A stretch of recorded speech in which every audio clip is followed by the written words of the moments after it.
And I think in the early days, I'm talking the 1930s, 1940s, they didn't really know what they were dealing with. They also did not understand the technologies. And I think that they also didn't know why these visitors were here. For example, the big increase in all the sightings around the world happened at the time when we began to detonate nuclear weapons. This is not an accident. And I've been told by senior intelligence officials that essentially a big red flag went up over our planet saying we were in trouble. But not only are we in trouble, but we could be a threat to others, because you combine going into space, the early stages of space travel, and the use of hydrogen bombs and nuclear weapons, and a civilization on Earth that was still very violent, as you look around the Earth even today, of course. So this is something that any enlightened or even self-interested civilization observing the Earth, which I think we've been under observation for thousands of years, would be greatly concerned. But our military and government were completely shocked by this and didn't know what to do with it. I think that's the early, but later, I understand, of course, President Eisenhower wanted to make an announcement about this after he had a meeting near Edwards Air Force Base in 1954. But he was prevented from doing so by what he later called the military-industrial complex, because the interests for secrecy really fall into three broad areas. One is the inertia of the secrecy. Once you start something secret and you have made so many lies and frankly killed so many people and threatened so many people, and you've lied to Congress and you've lied to presidents, how do you bring this out? They painted themselves into a black box, black corner. The other, so that's the inertia. The other is that there were orthodox religious interests that did not know what to make of this. And I've had discussions with senior levels at the Vatican to discuss this.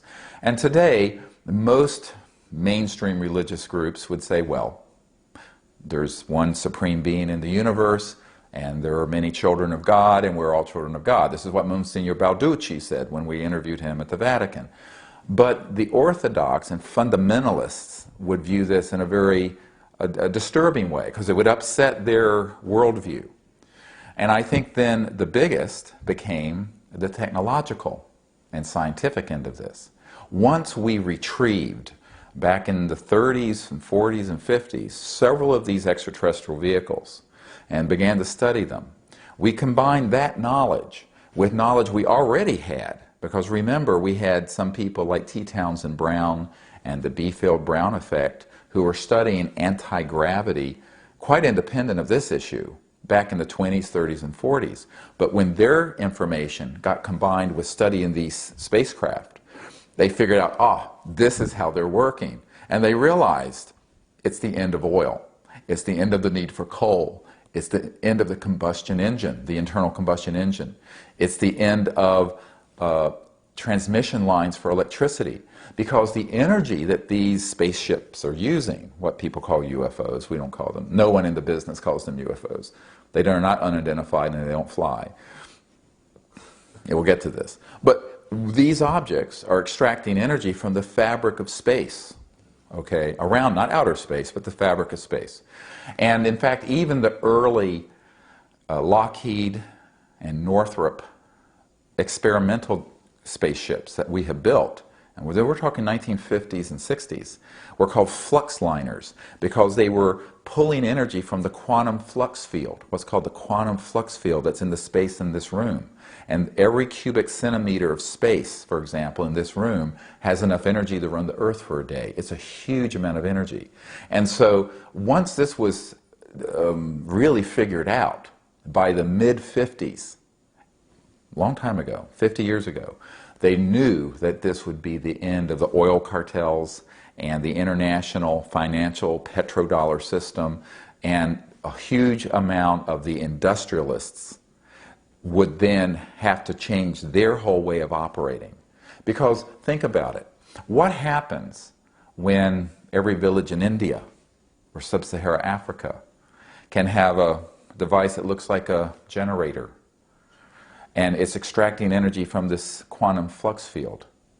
Suddenly, you have an economic growth all over the world. And this is a wonderful thing. It would be the end of poverty.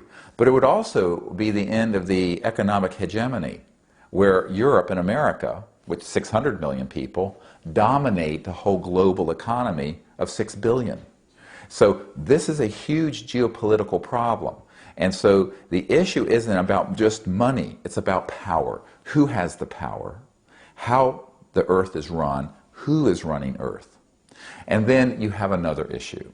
And that is, there are people who view the world as they understand it.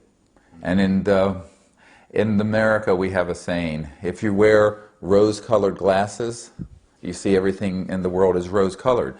But if you're wearing glasses that are conflict-colored, colored with a sort of paranoid and militaristic view of the world, you're going to view these visitors as a threat, and you're going to respond to them as a threat, even though there's no evidence that they're a threat. I want to be very clear on this. There's no objective evidence that anyone has been harmed by these visitors, and there's certainly no evidence that they're a threat to us. There's a lot of evidence, however, that they're concerned about our threat to the peace and the order of space. Why?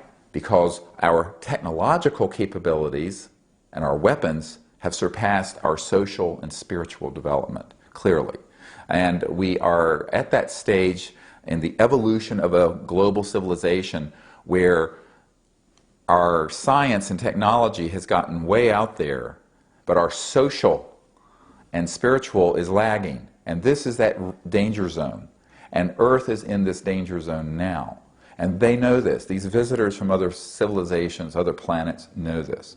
So, unfortunately, I think that they have had a great concern about our nuclear facilities. We know this. We have colonels and lieutenant colonels who are Strategic Air Command and the Atomic Energy Commission who have testified at disclosureproject.org that every single one of our nuclear weapon storage areas have been visited by these ET spacecraft because they were obviously concerned. And in the Soviet Union also, in Russia. We have spoken to people with the KGB and with their space command. And so it's clear that they have that concern, but that doesn't mean that they're hostile towards Earth. I think they're concerned about human hostility.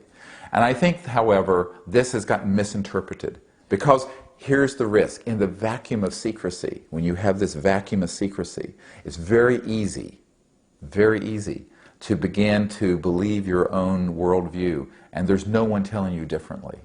This is the danger of a program being hermetically sealed and kept this secret, because they do not get the perspective and it's gotten out of control. And Eisenhower said when he left office in 1961, beware the military-industrial complex, because it can become a threat to our security, our way of life, and our democratic institutions. And he was a five-star general and a conservative Republican, but he was very concerned. And why?